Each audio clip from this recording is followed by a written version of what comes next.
हरे कृष्णा, राधे राधे, हर हर महादेव, ओम नमः शिवाय। आप सभी का दिन शुभ और मंगलमय हो। आज दिनांक है 17 फरवरी और दिन है मंगलवार। आज फाल्गुन मास के शुक्ल पक्ष का पहला दिन है और आज आप सुनेंगे फाल्गुन मास महात्म्य के 16वें दिन की पावन कथा। उससे पहले आज भी आपको भक्त चोखा मेला की एक अत्यंत अद्भुत और हृदय को छू लेने वाली कथा सुनाते हैं। एक दिन भगवान ने बड़े ही विचित्र और करुणामयी लीला रची। अचानक एक दिन चोखा मेला के हृदय में संसार की असारता और जीवन की पीड़ा का गहरा भाव जाग उठा। उनके मन में वैराग्य की तीव्र लहर उठी और वे घर परिवार की कोई चिंता किए बिना एकांत की ओर निकल पड़े। रास्ते में उनकी बहन निर्मला बाई का घर पड़ा। निर्मला बाई ने हरि नाम का प्रसाद स्वयं संत चोखा मेला जी से ही प्राप्त किया था। जब उन्हें यह ज्ञात हुआ कि चोखा मेला घर परिवार की जिम्मेदारियों से विरक्त होकर चले जा रहे हैं, तब उन्होंने अपने गुरुदेव होने का मान न रखते हुए एक सच्चे शिष्य की तरह उन्हें समझाया और डांटा भी। उधर उसी समय चोखा मेला की पत्नी सोयरा बाई को प्रसव पीड़ा होने लगी। घर में आसपास कोई भी सहारा देने वाला नहीं था। तभी स्वयं भगवान श्री कृष्ण निर्मला बाई का रूप धारण करके वहां पधारे। उन्होंने सोयरा बाई की पूरी सेवा की। पुत्र जन्म के पश्चात पूरे 1 महीने तक भगवान ने स्वयं उनकी सेवा की। समय बीतने पर जब चोखा मेला को यह बात का ज्ञात हुआ तो उनके हृदय में गहरा पश्चाताप हुआ। उन्होंने भगवान की भक्त वत्सला का साक्षात अनुभव किया। वह समझ गए कि उनकी पत्नी महान भक्त है और जिनके गर्भ से जन्म लेने वाले इस बालक ने जन्म लेते ही प्रभु के दर्शन और स्पर्श पाए हैं, वह भी भविष्य में महान संत होगा। संत श्री चोखा मेला के विषय में ये दिव्य कथा एकनाथ जी महाराज ने वर्णित की है। स्वर्ग की अमरपुरी में अमृत का एक दिव्य घड़ा रखा होता है। स्वर्ग के नाग और सर्प उसमें मुख डालकर पान करते हैं, उसे जूठा भी कर देते हैं। देवता स्वर्ग में आने वालों को केवल अमृत की सुधा देते हैं पर स्वयं पान नहीं कराते। पंढरपुर में संत श्री सावता माली अत्यंत उच्च कोटि के भक्त हुए, परंतु वे स्वयं को सदैव तुच्छ मानते थे। बहुत से निंदक उन्हें छोटी जाति कहकर ताने मारते और पीड़ा पहुंचाते। एक दिन प्रभु ने अद्भुत लीला रची। स्वर्ग का अमृत किसी कारणवश रोगग्रस्त हो गया, उसका प्रभाव कम हो गया और वह सड़ने लगा। जब यह बात देवराज इंद्र के ध्यान में आई तब उन्होंने देवऋषि नारद का स्मरण किया। इंद्र ने उनसे समाधान पूछा। नारद जी ने कहा, मृत्युलोक में पंढरपुर नाम का एक दिव्य धाम है जहाँ अनेक सिद्ध और पवित्र संतों ने जन्म लिया है। वही साक्षात भगवान श्री कृष्ण भक्त पुंडीलक के द्वार पर ईंट पर खड़े हैं। वहाँ प्रभु मधुर से मधुर लीला करते हैं और भक्तों के कीर्तन पर नृत्य भी करते हैं। यदि आप वह अमृत वहाँ ले जाएं तो वह निश्चित ही शुद्ध हो जाएगा। यह सुनकर इंद्र के हृदय को शांति मिली। एकादशी के दिन देवराज इंद्र विमान से पंढरपुर पहुंचे। उस समय संत श्री नामदेव जी का कीर्तन चल रहा था। चंद्रभागा नदी के तट पर दिव्य वातावरण था। अनेक दिव्य आत्माएं और देवता वहां उपस्थित थे। एकादशी की रात्रि में अखंड कीर्तन हो रहा था, परंतु संत चोखा मेला वहां उपस्थित नहीं थे। वे अपने घर पर ही नाम स्मरण में लीन थे। उच्च कोटि के नाम जप से उनमें सिद्ध भाव जाग चुका था। अचानक उन्हें आंतरिक अनुभव हुआ कि प्रभु द्वादशी के प्रारण के लिए उनके घर आने वाले हैं। उन्होंने अपनी पत्नी से कहा, प्रभु आज हमारे घर पधारने वाले हैं। इसी बीच देवऋषि नारद ने आकर उन्हें सूचित किया कि इंद्र आदि देव भी आपके घर प्रसाद पाने की इच्छा से आने वाले हैं। प्रभु ने रिद्धि सिद्धि को पहले ही आदेश दे रखा था कि भोजन की व्यवस्था उत्तम हो। अब भगवान रुक्मिणी माता के साथ संत बाबा के घर पधारे। संत बाबा ने दंडवत प्रणाम किया। प्रभु ने उन्हें उठाकर प्रेम से आलिंगन किया। संत बाबा के आंगन में प्रसाद पाने के लिए पंक्ति लग गई। उनकी पत्नी प्रेम पूर्वक भोजन परोसने लगी। तभी इंद्र ने अमृत का कलश भगवान के सामने रखा। भगवान ने संत चोखा मेला से कहा, बाबा यह देवलोक का अमृत है, कृपया इसे शुद्ध कर दीजिए। यह सुनकर चोखा मेला आश्चर्यचकित रह गए। वह बोले, यह कैसा अमृत है? आपके मधुर नाम का अमृत तो ऐसा है जिसे सभी चख सकते हैं। वह नाम अमृत तो इस स्वर्गीय अमृत से भी श्रेष्ठ है। जैसे शुकदेव जी ने स्वर्ग के अमृत को तुच्छ कहा था, वैसे ही चोखा मेला ने भी भगवान नाम और कथा अमृत के सामने स्वर्गीय अमृत को तुच्छ बताया। प्रभु के नाम की महिमा और हरि नाम की मधुरता कहते कहते बाबा की आंखों से 2 बूंद अश्रु उस अमृत कलश में गिर पड़े। प्रभु मुस्कुराए और बोले, हो गया शुद्ध, हो गया शुद्ध। सबने देखा जो अमृत सड़ चुका था वह पूर्ण रूप से शुद्ध हो गया। इस प्रकार संत श्री चोखा मेला की भक्ति की महिमा और उनके भजन का अद्भुत प्रभाव प्रभु ने सभी को दिखा दिया। पवित्र ग्रंथों में उल्लेख मिलता है कि भगवान का हार चोरी करने के पीछे चोखा मेला का हाथ है। ऐसा मंदिर के पुजारी और कुछ ज्ञानी समझते हैं। यद्यपि प्रभु ने अपनी लीला से वह हार पुनः अपने गले में धारण कर लिया था, फिर भी उनके हृदय में चोखा मेला के प्रति ईर्ष्या बनी रही। विशेषकर भगवान के मंदिर में प्रवेश के बाद से वे अत्यंत क्रोधित थे। उन्होंने मान लिया था कि भगवान अपवित्र हो गए हैं। इसी कारण उन्होंने एक चाल चली और चोखा मेला से कहा कि वह चंद्रभागा नदी की दूसरी ओर जाकर निवास करे। उन्होंने भक्त चोखा मेला से कहा, चले जाओ नदी पार, यहाँ नहीं रहना। चंद्रभागा के दूसरे किनारे एक छोटे से पांडुरंग मंदिर में चोखा मेला और उनकी पत्नी सेवा करने लगे। वहां उन्होंने दीपमाला बांध दी और वहीं पास ही में अपना निवास बना लिया। भगवान के जो सच्चे और प्रिय भक्त होते हैं, जहां वह रहते हैं, प्रभु भी भोजन करने वहीं चला करते हैं। एक दिन नदी के पास वृक्ष की शीतल छाया में स्वयं भगवान श्री कृष्ण प्रत्यक्ष रूप से संत चोखा मेला के साथ बैठकर बड़े प्रेम से भोजन प्रसाद ग्रहण कर रहे थे। मंदिर का एक पुजारी उधर किसी काम से गया हुआ था। जब वह वहां पहुंचा तो उसने यह पूरी दिव्य लीला अपनी आंखों से देख ली। उसी समय वृक्ष की एक डाल पर एक कौवा आकर बैठ गया। चोखा मेला ने उससे कहा, यह भगवान भोजन कर रहे हैं, तुम जाकर किसी दूसरी डाल पर बैठो। लेकिन पुजारी ने गलत समझ लिया। उसे लगा कि संत ने उसे ही कौवा कह दिया है। बस फिर क्या था, उसने संत बाबा से बहस छेड़ दी और बात ही बात में क्रोध में आकर संत जी के गाल पर थप्पड़ जड़ दिया। उसी समय संत जी की पत्नी भगवान की सेवा कर रही थी। उनके हाथ से दही के बर्तन से थोड़ा सा दही प्रभु की पीताम्बरी पर गिर गया। स्थिति गड़बड़ा गई। पुजारी ने थप्पड़ तो मार दिया, पर अब उसे डर भी लगने लगा। मैं तो यहाँ अकेला हूँ, कहीं ये पति पत्नी या आसपास के लोग मिलकर मुझे पीट ना दे। डर के मारे वह वहां से भाग गया और सीधे मंदिर में आ गया। मंदिर में आकर उसने क्या देखा, भगवान के नेत्रों से अश्रु बह रहे थे। उनके गाल पर सूजन थी, गाल सूजकर फूल गया था और पीताम्बर पर दही भी गिरा हुआ था। पुजारी समझ गया, मुझसे संत महाराज का अपराध हो गया। भगवान ने अपने भक्त की चोट स्वयं पर ले ली है। अब उसे बाबा की भक्ति के प्रताप का सच्चा ज्ञान हो चुका था। वह भागता हुआ फिर संत के पास आया और उनके चरणों में गिरकर क्षमा याचना करने लगा। लेकिन संत बाबा तो क्रोध करना जानते ही नहीं थे। वे तो पूर्णतः शांत, निर्मल और करुणामयी थे। बहुत उपाय किए गए पर प्रभु के गाल की सूजन दूर ही नहीं हो रही थी। जब संत चोखा मेला स्वयं मंदिर में गए और प्रेम से प्रभु के गले से लिपट गए, उसी क्षण प्रभु का गाल पहले जैसा हो गया। तब पुजारी ने स्वयं स्वीकार किया, भगवान जात पात का भेद नहीं मानते, वे तो केवल प्रेम के भूखे हैं। अब से हम कभी भी भेदभाव नहीं करेंगे। और उसी दिन से श्री विट्ठल मंदिर में किसी को भी भगवान की श्री विग्रह का स्पर्श करने का अधिकार प्राप्त हो गया। यह थी भक्त चोखा मेला जी की दिव्य कथा। सब मिलकर प्रेम से बोलिए, भक्त चोखा मेला जी की जय। आपको कल की वीडियो में चोखा मेले जी की और अद्भुत कथाएं सुनाई जाएंगी। आज की कथा में बस इतना ही। अगर आपको ये कथा अच्छी लगे तो कमेंट करके राधे राधे अवश्य लिखिए। अब सुनिए फाल्गुन मास महात्म्य का आज का पावन अध्याय। धर्मराज युधिष्ठिर को आगे की कथा सुनाते हुए महर्षि व्यास जी कहते हैं, पूर्व काल में जब त्रेता युग आया तब भगवान विष्णु का अंश सूर्यवंश में रघुवंश शिरोमणि कमल नयन श्री रामचंद्र जी के रूप में अवतरित हुआ। भगवान श्री राम और लक्ष्मण जी उस समय अभी काक पक्षधारी बालक ही थे। तभी पिताजी की आज्ञा से वह महर्षि विश्वामित्र की अनुगामी हो गए। राजा दशरथ ने यज्ञ की रक्षा के लिए अपने दोनों कुमारों को विश्वामित्र जी की सेवा में सौंप दिया था।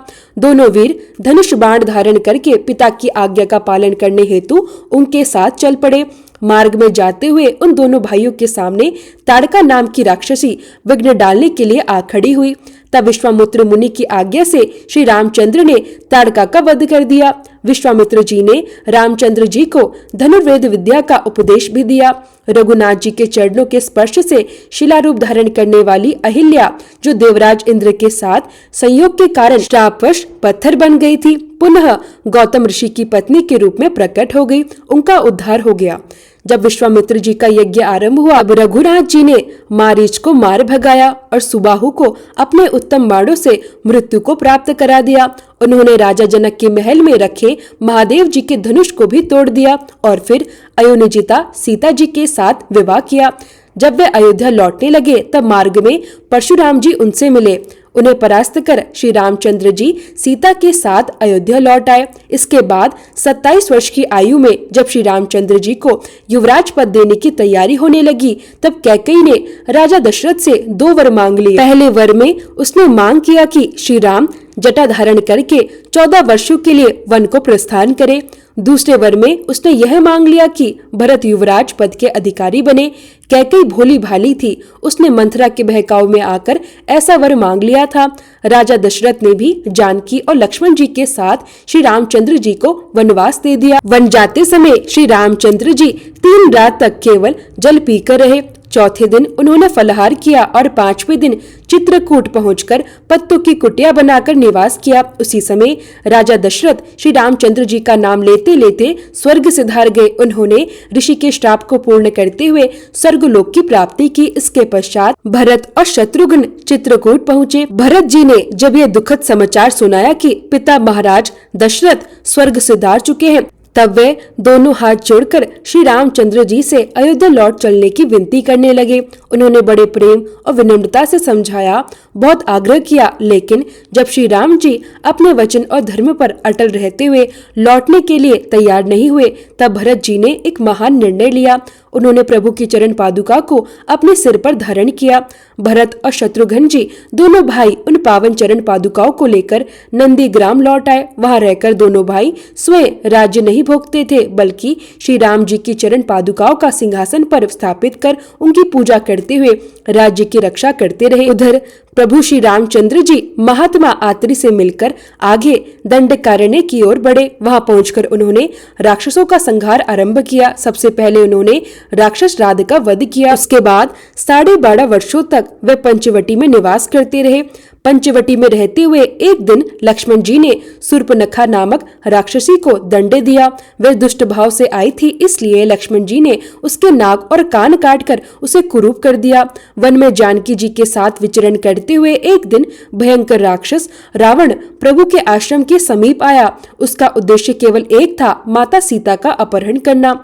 माघ मास के कृष्ण पक्ष की अष्टमी तिथि वृद्ध मुहूर्त का समय, जब श्री राम जी और लक्ष्मण जी दोनों आश्रम से बाहर गए हुए थे, उसी अवसर का लाभ उठाकर दशानन रावण ने सीता जी को अकेली पाकर उनका हरण कर लिया। इससे पहले रावण मारीच के आश्रम पर गया था। मारीच ने मृग का रूप धारण किया और उस स्वर्ण मृग के रूप में वह प्रभु श्री राम और लक्ष्मण जी को दूर ले गया, ताकि उनके हटते ही रावण अपने कुटिल उद्देश्य में सफल हो सके। उधर श्री रामचंद्र जी ने उस मृग रूपधारी मारीच का वध कर दिया, लेकिन जब वे वापस आश्रम लौटे तो वहां सीता जी कहीं दिखाई ही नहीं दी। आश्रम सूना था, चारों ओर सन्नाटा पसरा था। उधर रावण द्वारा हरण की जाती हुई सीता जी विलाप कर रही थी। वह करुण स्वर में पुकार उठी, हाय राम, मुझे यह राक्षस हर कर ले जा रहा है, आप शीघ्र आइए, मेरी रक्षा कीजिए। जिस प्रकार कोई भूखा बाण चहचहाती हुई चिड़िया को उठाकर ले जाता है, उसी प्रकार राक्षस रावण जनक नंदिनी सीता जी को हर कर ले जा रहा था। उनकी वेदना भरी पुकार सुनकर पक्षीराज जटायु ने साहस दिखाया। उन्होंने राक्षस राज रावण को ललकारा और उससे भयंकर युद्ध किया, लेकिन अंततः रावण ने उन्हें घायल कर धरती पर गिरा दिया। माघ मास के कृष्ण पक्ष की नवमी तिथि को सीता जी की खोज में भटकते हुए श्री राम और लक्ष्मण जी को मार्ग में घायल जटायु मिले। जटायु के मुख से जब उन्होंने सीता जी के हरण का समाचार सुना तो प्रभु का हृदय करुणा और वेदना से भर उठा। उन्होंने अत्यंत श्रद्धा और भक्ति भाव से पक्षीराज जटायु का अंतिम संस्कार किया। इसके बाद श्री राम आगे आगे और लक्ष्मण जी पीछे पीछे चलते हुए पंपा सरोवर की ओर बढ़े। पंपा सरोवर के समीप पहुंचकर उन्होंने भक्त शबरी पर कृपा की। शबरी के प्रेम भरे जूठे बेर खाकर प्रभु ने सच्ची भक्ति का सम्मान किया। पंपा सरोवर के पवित्र जल का आचमन कर वही उनकी भेंट हनुमान जी से। हनुमान जी के माध्यम से प्रभु श्री राम की भेंट सुग्रीव से हुई। रघुनाथ जी ने हनुमान और सुग्रीव से मित्रता की। सुग्रीव के आग्रह पर उन्होंने बाली नामक पराक्रमी वानर का वध किया और सुग्रीव को उसका राज्य वापस दिलाया। इसके बाद श्री राम जी ने अपनी प्राण वल्लभ सीता जी को खोज के लिए हनुमान सहित प्रमुख वानरों को चारों दिशाओं में भेजा। हनुमान जी को प्रभु ने अपनी अंगूठी दी ताकि वे सीता जी को यह विश्वास दिला सके कि वे वास्तव में श्री राम के दूत बनकर आए हैं। 10वें महीने में संपाति ने हनुमान जी को सीता जी का सटीक पता बताया। संपाति के मार्गदर्शन से हनुमान जी 100 योजन विस्तृत समुद्र को लांघकर लंका पहुँचे। रात भर उन्होंने पूरी लंका में सीता जी की खोज की। अंततः प्रातःकाल होते होते उन्हें अशोक वाटिका में सीता जी के दर्शन हुए।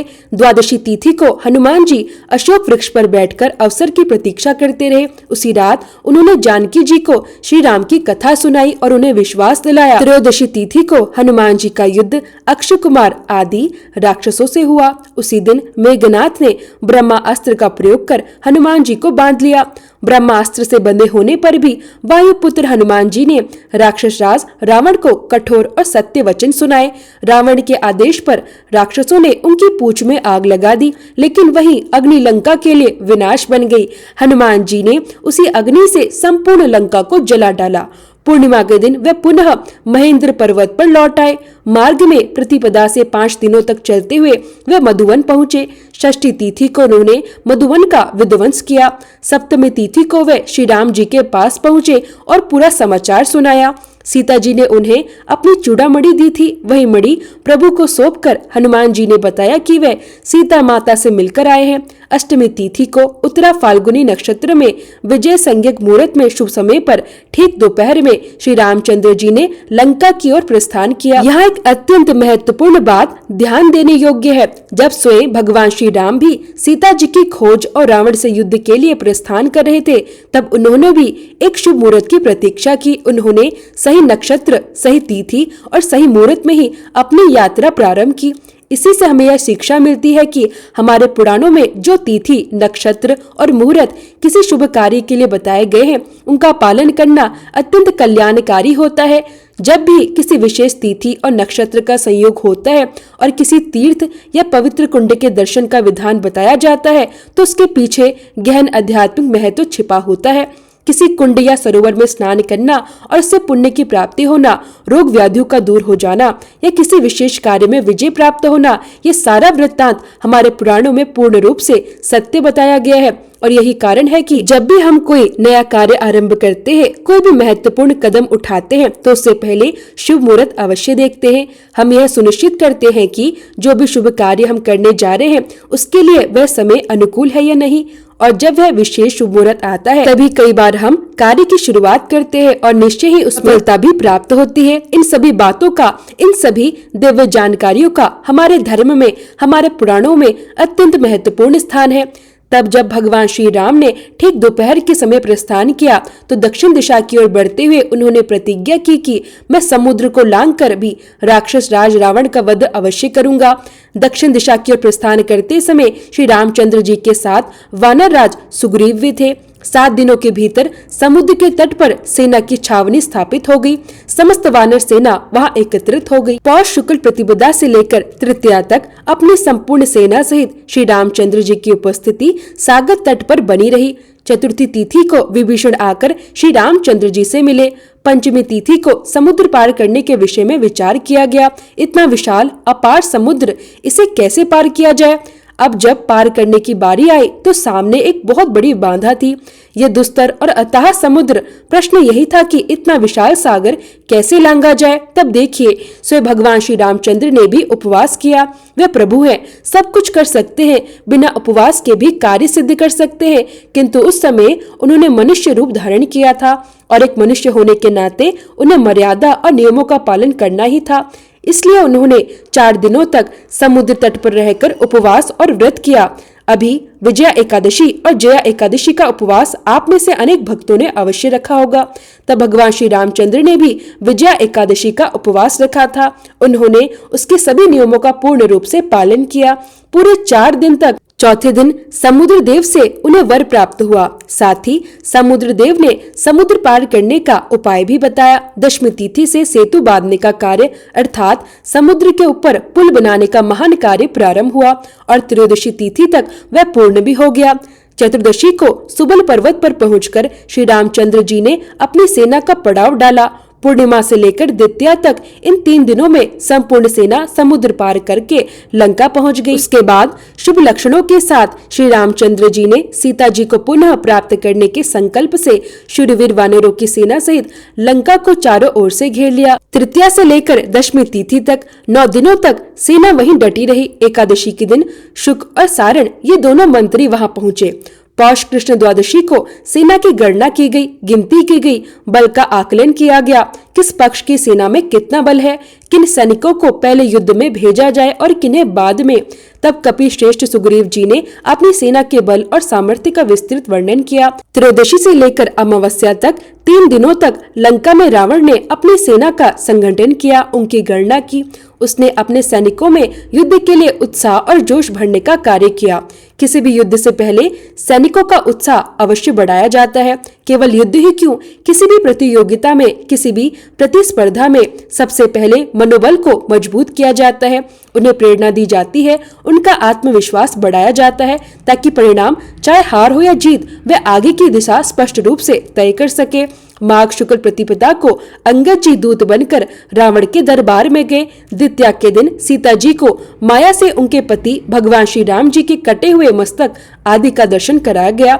इधर रावण भी पूर्ण तैयारी में था। दोनों ही ओर के वीर योद्धा अपने अपने सैनिकों का उत्साह बढ़ा रहे थे और उधर रावण ने अंतिम प्रयास किया। सीता जी के सामने उनके पति भगवान श्री राम जी का कटा हुआ सिर रखकर उनका मनोबल तोड़ने का प्रयास किया जाए ताकि वे लंका में ही रहने का निर्णय ले ले। उस दिन से लेकर 7 दिनों तक अर्थात अष्टमी तिथि तक राक्षसों और वानरों के बीच भयंकर घमासान युद्ध हुआ। रणभूमि में भीषण संघर्ष छिड़ गया, किंतु सीता जी अत्यंत पतिव्रता थी। भगवान श्री राम के अतिरिक्त उन्होंने कभी किसी अन्य के प्रति मन में कोई विचार तक नहीं आने दिया। वे अपने निर्णय पर अडिग रही, अटल, अचल और दृढ़, अपने धर्म और अपने पति के प्रति पूर्ण निष्ठा के साथ। तब इधर भगवान श्री राम जी की जो सेना थी और उधर राक्षस राज रावण की विशाल सेना, दोनों के बीच घमासान युद्ध छिड़ गया। रणभूमि में चारों ओर गजरना, अस्त्र शस्त्रों के टंकार और वीरों की पुकार गूंज रही थी। माघ शुक्ल नवमी की रात को रावण का पराक्रमी पुत्र मेघनाद युद्ध भूमि में उतरा। उसने भीषण युद्ध किया और अपने दिव्य अस्त्र नागपाश का प्रयोग करके श्री राम और लक्ष्मण जी को सर्पों के बंधन में जकड़ लिया। यह दृश्य देखकर समस्त कपीश्वर व्याकुल और हताश हो गए। पूरी वानर सेना चिंता और निराशा से भर उठी।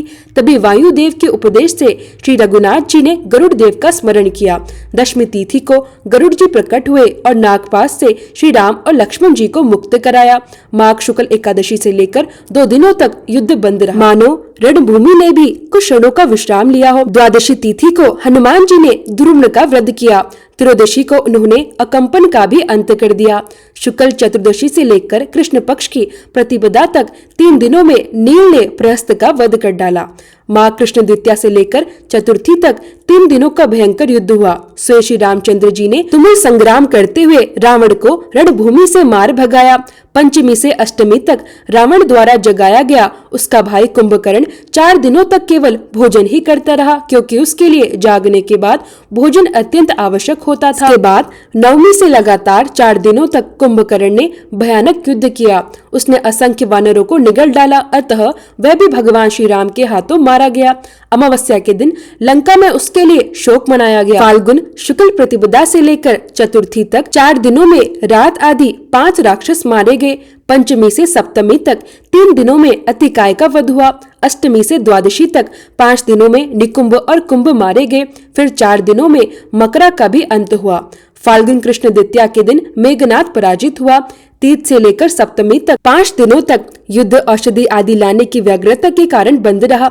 अष्टमी को शोक में डूबे दुर्बुद्धि रावण ने मायामी मैथिली का वध कर दिया। इसके बाद श्री रामचंद्र जी ने अपनी सेना के साथ युद्ध पूर्ण करने का दृढ़ निश्चय किया। त्रयोदशी से 5 दिनों में लक्ष्मण जी ने विख्यात बल और पराक्रम वाले मेघनाद को युद्ध में मार डाला। चतुर्दशी को रावण ने युद्ध रोककर यज्ञ की दीक्षा ली। अमावस्या के दिन वह पुनः युद्ध के लिए रणभूमि में उतरा। चैत्र शुक्ल प्रतिपदा से 5 दिनों तक रावण लगातार युद्ध करता रहा। इस युद्ध में असंख्य राक्षस मारे गए। फिर 3 दिनों तक रावण के रथ, घोड़े आदि नष्ट कर दिए गए। चैत्र शुक्ल नवमी को लक्ष्मण जी को शक्ति लगी। यह देखकर श्री रामचंद्र जी क्रोध से भर उठे और दशमी को रावण को खदेड़ दिया। तब विभीषण की सलाह से हनुमान जी लक्ष्मण जी के लिए औषधि लाने हेतु द्रोणाचल पर्वत पर गए। वहां से संजीवनी बोटी लेकर आए और जिससे लक्ष्मण जी को जीवन दान मिला। दशमी के दिन युद्ध बंद रहा, किंतु रात में राक्षसों ने पुनः युद्ध आरंभ कर दिया। एकादशी के दिन श्री रामचंद्र जी के पास मातली नामक सारथी के साथ देवराज इंद्र का दिव्य रथ आ पहुंचा। चैत्र शुक्ल द्वादशी से लेकर कृष्ण चतुर्दशी तक चले भीषण संग्राम में अंततः श्री रामचंद्र जी ने रावण का वध कर दिया। अमावस्या के दिन रावण आदि राक्षसों का दाह संस्कार किया गया। इस प्रकार घोर युद्ध के उपरांत अंततः श्री रामचंद्र जी को विजय प्राप्त हुई। माघ शुक्ल द्वितीया से लेकर चैत्र कृष्ण चतुर्दशी तक कुल 87 दिनों के संग्राम में केवल 15 दिन युद्ध बंद रहा। शेष 72 दिनों तक युद्ध निरंतर चलता रहा। वैशाख शुक्ल प्रतिपदा को श्री रामचंद्र जी रणभूमि में ही रहे। द्वितीया को उन्होंने विभीषण का लंका के राज्य पर अभिषेक किया। तृतीया को सीता जी की शुद्धि हुई और देवताओं ने आशीर्वाद दिया। इस प्रकार श्री रामचंद्र जी ने राक्षसों द्वारा कष्ट में डाली गई परम पवित्र जानकी जी को बड़े प्रेम से पुनः ग्रहण किया और वहां से वापस लौटने की तैयारी की। वैशाख शुक्ल चतुर्थी को श्री रामचंद्र जी पुष्पक विमान पर आरूढ़ हुए और आकाश मार्ग से अयोध्यापुरी की ओर प्रस्थान किया। 14वें वर्ष पूर्ण होने पर वैशाख शुक्ल पंचमी को श्री रामचंद्र जी अपने समस्त दल बल सहित भरद्वाज आश्रम में ठहरे। षष्ठी को पुष्पक विमान से वे नंदीग्राम पहुँचे। सप्तमी को अयोध्या राज्य पर रघुनाथ जी का भव्य अभिषेक हुआ और इस प्रकार 14 महीने 10 दिन तक सीता जी को राम से अलग रावण के महल में रहना पड़ा था, लेकिन अंततः धर्म और सत्य की विजय हुई।